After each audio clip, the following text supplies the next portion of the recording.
the way that Republicans were suggesting initially, he would just say, we're doing a mass sales tax, which will harm the working poor overwhelmingly because it's a regressive tax, instead of having income taxes. But this is a way to package that as though he's like boosting American domestic manufacturing, when in fact it's just a regressive tax that will be slapped up on top of the working class, because the tariffs, the entry fee that corporations pay, will be carried on to the consumer in the form of price increases, leading to hyperinflation.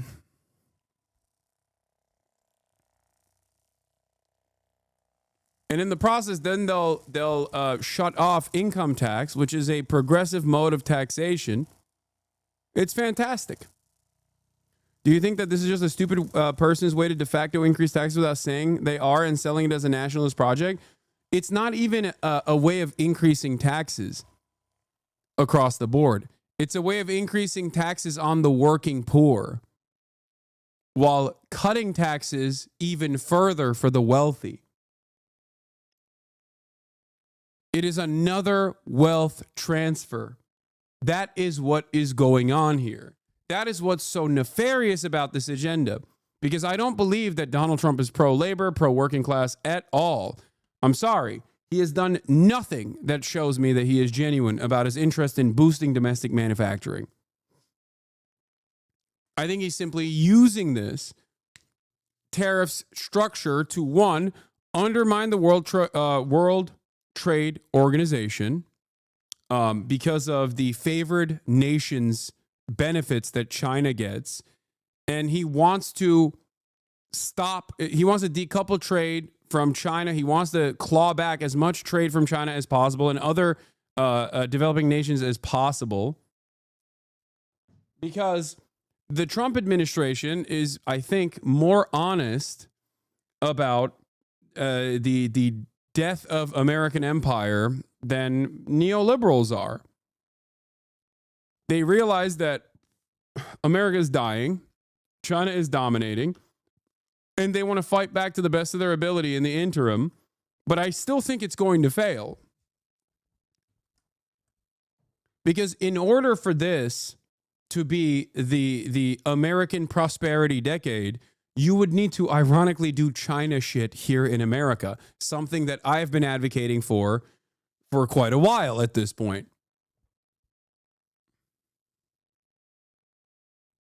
That's what's going on. Donald Trump and his admin understand that China is dominating. And they want to, because they don't like that, and because they're terrified of the prospect of no longer being the hegemonic superpower, they want to claw back as much manufacturing as possible. But because they are allergic to nationalization and initiatives that the government controls and government-funded initiatives that are in the public sector, they will not be able to fix this problem. And all this will work. All this will do is basically yield super profits for the super wealthy once again. That's my assessment here. And that's where I think the UAW's analysis and I'm afraid to say this, like Sean Fain's assessment here falls short of what is actually taking place.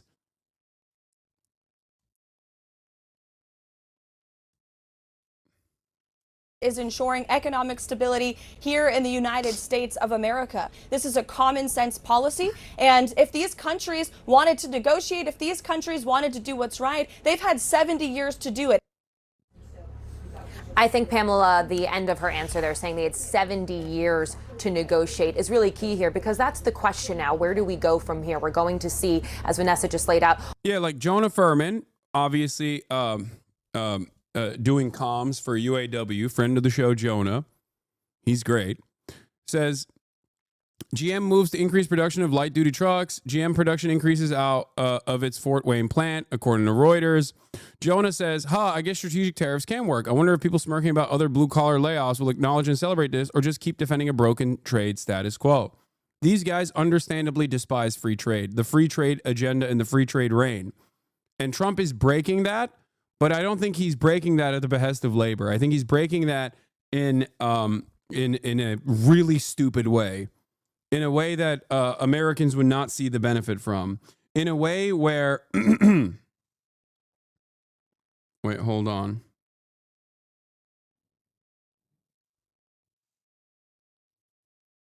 One second. I generally agree, but I also think that this might also be a pretext for seizing emergency powers. He's actively trying to throw the country into anarchy in order to deploy military domestically. I hope I'm wrong. I don't know about that.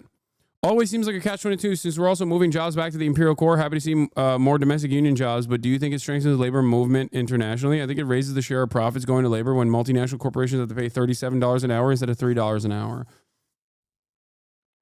I just don't think it's going to happen. I think this is going to... Who's the guy in response to the quarter chicken pounder tweet? Wait, hold on. It's this guy. It's this. Wait, where is it? Where is it? Where is it? Where is it? Where is it? Here, it's this, chatters.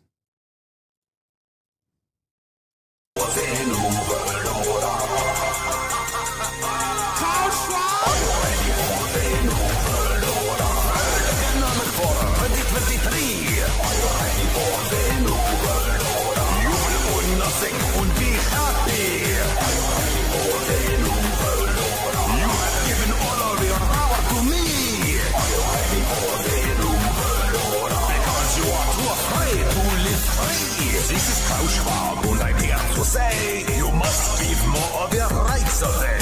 Your sacrifice is the only remedy for the real pandemic. Humanity. We must prepare an angrier world. As Agenda 2030 is unfurled, you will eat the bomb sitting in the metaverse. You will comply, and it will get worse. Are you ready for the new world order? Human rights order.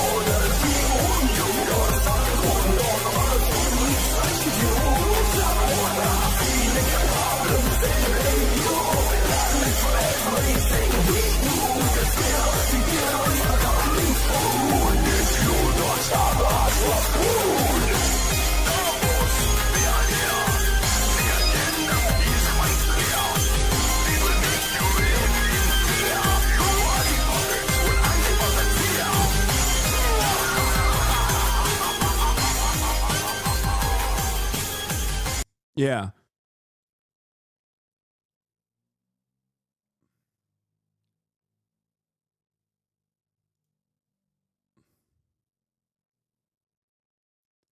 These are the same people that cry because they couldn't go to Outback Steakhouse for 4 weeks.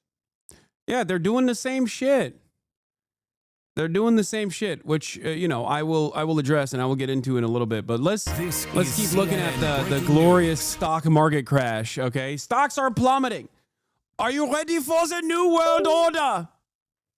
Now we begin with the breaking news from Wall Street. Trading has been underway now for just about 30 minutes, and nervous investors, very nervous investors, are weighing in on President Trump's historic new global tariffs. The early assessment, deep concerns. Almost all goods entering the United States will face a new tax of at least 10%, and that means inflation-weary Americans will see even higher prices on virtually everything. And that adds to the deepening concerns among economists that the U.S. and indeed much of the world may be on a collision course with a recession. Let's begin this hour with CNN business and politics correspondent Vanessa Yurkevich. She's in New York watching all of this unfold. So Vanessa, where do the markets stand right now?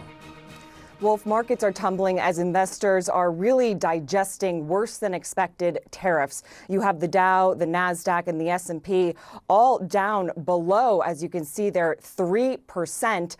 Retail stocks in particular really selling off. Nike, Adidas, Lululemon, these are companies that source a lot of their goods from abroad, countries that are now under higher tariffs. And just look at the countries that were hit in yesterday's announcement. You have the European Union, 20% tariff. You have Japan, 24%, China, 34%, and Vietnam, 46%. Key trading partners to the U.S. Investors are worried what this means for businesses and then, of course, those businesses' profits. But let's just reset. What do we know right now? We know that there are auto tariffs in effect right now. But coming on Saturday is that 10% universal tariff on Wednesday, higher tariffs on about 60 countries, tariffs on auto parts, foreign auto parts on May 3rd, and then maybe coming additional tariffs on lumber, semiconductors, and I'll add copper there as well. And as you mentioned, Wolf, there is talk of what this could mean for a recession. I just spoke to an analyst who says that the longer that these tariffs stay in place, the more likely that there will be a recession. We also heard from Mark Zandi from Moody's Analytics, who said if they follow through, if these tariffs go into effect, I'd buckle up and brace for impact. A recession seems more likely than not. Wolf? All right, Vanessa Yurkevich in New York for us. Thank you very much, Pamela. Well, Wolf, the White House and Republican lawmakers concede that the ripple effect of the tariffs will cause some pain to Americans. But the White House says it's the initial cost to revive manufacturing jobs in the U.S. Too much winning. You'll say, Mr. President, we've done enough winning. Please, we no longer want to win. We no longer want to win again. Too much winning. I'll say, no, you'll keep winning. Here's what the vice president said this morning.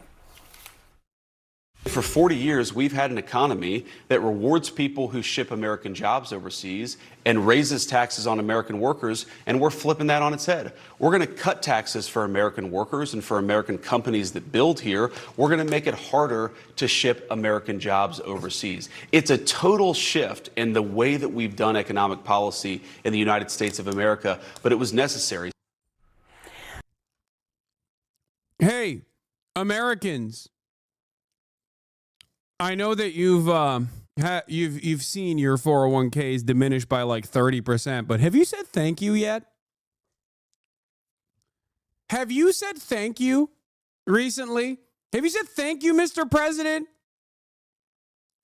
Because guess what? When your 401k goes away, that'll only cause you to grind harder.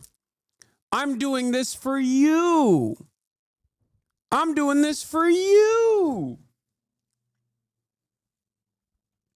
Have some respect.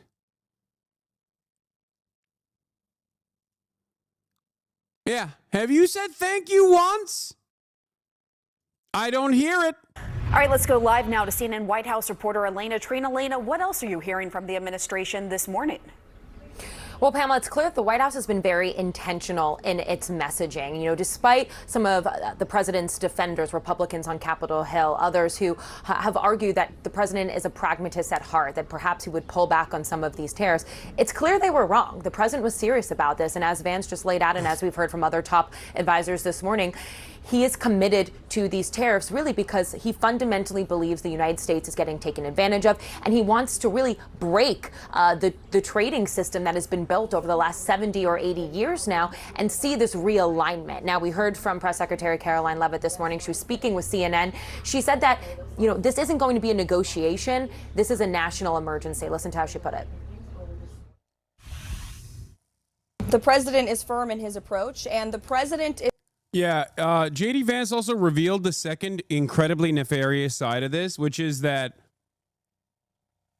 this is like the other purpose for this. I've mentioned this a couple times in the build up to the tariffs, where, you know, when Trump says something and he's put his mind to it, like he will do it. And when there's too much backlash, he'll maybe claw it back a little bit and say, I fixed it, even after he broke it, right?